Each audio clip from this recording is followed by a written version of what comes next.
آپ ذرا ان کی نظر دوڑائیں. کراچی میں کتنی چیلیں ہیں, لاکھوں کروڑوں چیلیں میں دیکھتا ہوں اس شہر میں آسمان پر منڈلاتی. ایک چیل ایک پاؤ گوشت بھی کھاتی ہو تو کتنا گوشت بنتا ہے, کبھی سوچا ہے؟ کروڑوں کتے ہیں شہر میں, جب مرے سے مرے کتا ایک پاؤ تو گوشت کھاتا ہوگا 24 گھنٹے میں. کروڑوں کتے ہیں, کروڑوں بلیاں ہیں, کروڑوں کوے ہیں, کروڑوں ہاک کبوتر ہیں, چڑیاں ہیں, کوئلے ہیں, پتہ نہیں حشرات الٹ, سب کھاتے ہیں, سب پیتے ہیں, بھوکا کوئی نہیں رہتا. کون کھلاتا ہے یار, کون کھلاتا ہے؟ تم کھلاتے ہو, کوئی این جی او کھلاتی ہے, کوئی گورنمنٹ کھلاتی ہے, کوئی ادارہ کھلاتا ہے, کوئی اسکول کی ٹریننگ انہیں کھلاتی ہے, کوئی ہنر انہیں کھلاتا ہے؟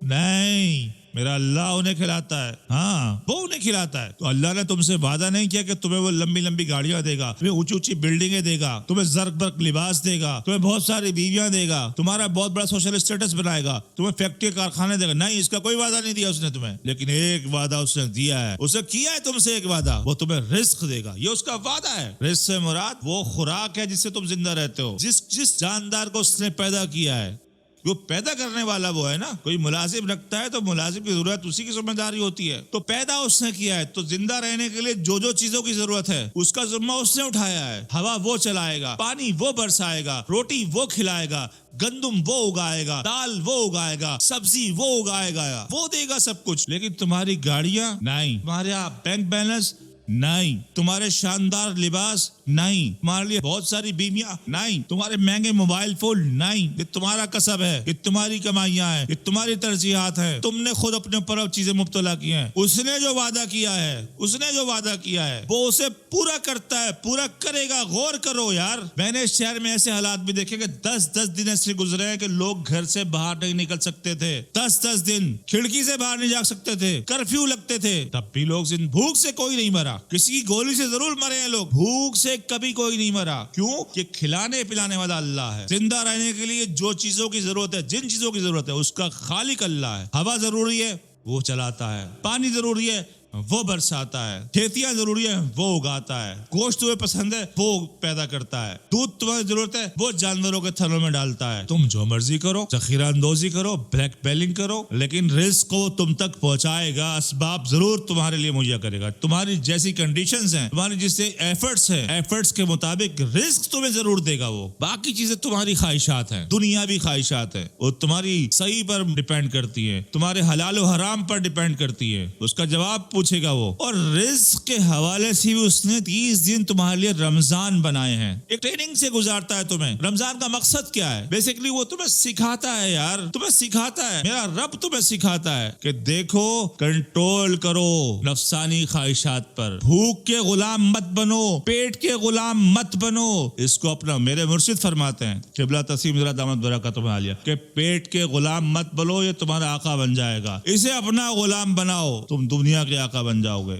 پیٹ کی غلامی مت کرو. یہ رمضان تمہیں میسج دے رہا ہے. رمضان, ہاں ایسے ہی تھوڑی تمہارے لیے 30 دن کا یہ ٹریننگ سیشن رکھا ہوا اللہ تعالیٰ نے. کیوں؟ اسے بھوک پیاس کی ضرورت ہے. بیسیکلی وہ تمہیں سکھاتا ہے کہ کھانے کے محتاج مت بنو. کنٹرول رکھو کہ جب دل چاہے, لذیذ ترین چیز بھی سامنے کھڑی ہو, ٹھکرانے کی قوت تمہارے اندر پیدا ہو, دل چاہے تو کھا لو. بھوک کی غلامی مت کرو. اس کو اپنے تابع رکھو. یہ ٹریننگ تمہیں ہر سال کرتا ہے تاکہ ریفریش ہو سکو. تمہاری ٹریننگ لفظ اچھا سا میرے ذہن میں نہیں آ رہا, رینیو. ہر سال تمہارا ریوائول ہے. اتنی اہم چیز ہے کہ وہ تمہیں بار بار اس کو پورے سال 11 مہینے سے 1 مہینہ وہ پورا تمہیں گزارتا ہے کہ اپنی نفسانی خواہشاتوں کی تربیت کرو, انہیں تابع کرو, ان کے غلام مت بنو, انہیں اپنا غلام بناؤ. تو تمہارے ملک کے تقریباً مسائل ختم ہو جائیں گے فوری طور پر.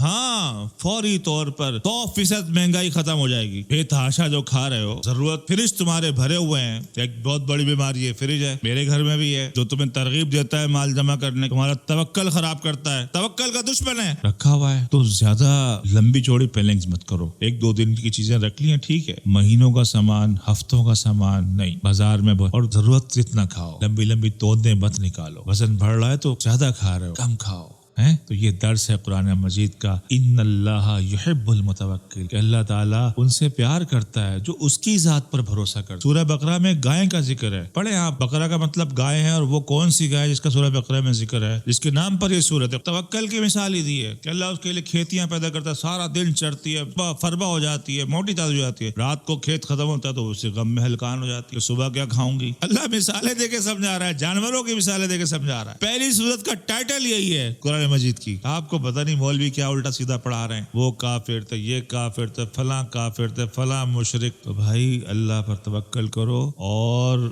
افراتفری مت مچاؤ۔ ملک پر مشکل حالات ہیں، ان حالات میں صبر و تحمل کا دامن تھامو، اپنی ضرورتوں کو۔ مولانا روم نے بڑا اچھا جملہ فرمایا، وہ یہ کہا دولت مند وہ نہیں ہے جو جس کے پاس دولت بہت زیادہ ہے، ہاں وہ دولت مند نہیں ہے جس کے پاس بہت زیادہ دولت ہے، دولت مند تو وہ ہے جس کی ضرورتیں کم ہیں۔ اپنی ضرورتوں کو، اپنی آسائشات کو، اپنی فضول خرچیوں کو کم کرو، ملک کے کافی حالات بہتر ہو جائیں گے۔ باقی حکمرانوں کا جو حال ہے اس کے لیے کلمہ حق کہنا بہت ضروری۔ کلمہ حق جب تک لوگ نہیں کہیں گے ملک کے حالات بہتر نہیں ہوں گے۔ کلمہ حق کہنے والے ہی انصاف قائم کریں گے، اور انصاف جب قائم ہوگا، عدل جب قائم ہوگا، اس وقت ملک قوم آسودگی کی طرف۔ مادی ترقی ضروری نہیں ہوتی، سکھ امن اور چین کوئی اور چیز ہے، یہ عدل اور انصاف سے آتا ہے۔ اللہ تعالی ہمیں کلمہ حق کہنے کی توفیق عطا فرمائے، اور جو کچھ کہا اس میں جو کچھ غلطیاں ہیں انہیں معاف فرمائے، اور میں نے جو کچھ کہا مجھے خود اس پر عمل کرنے کی توفیق عطا فرمائے۔ وآخر دعوانا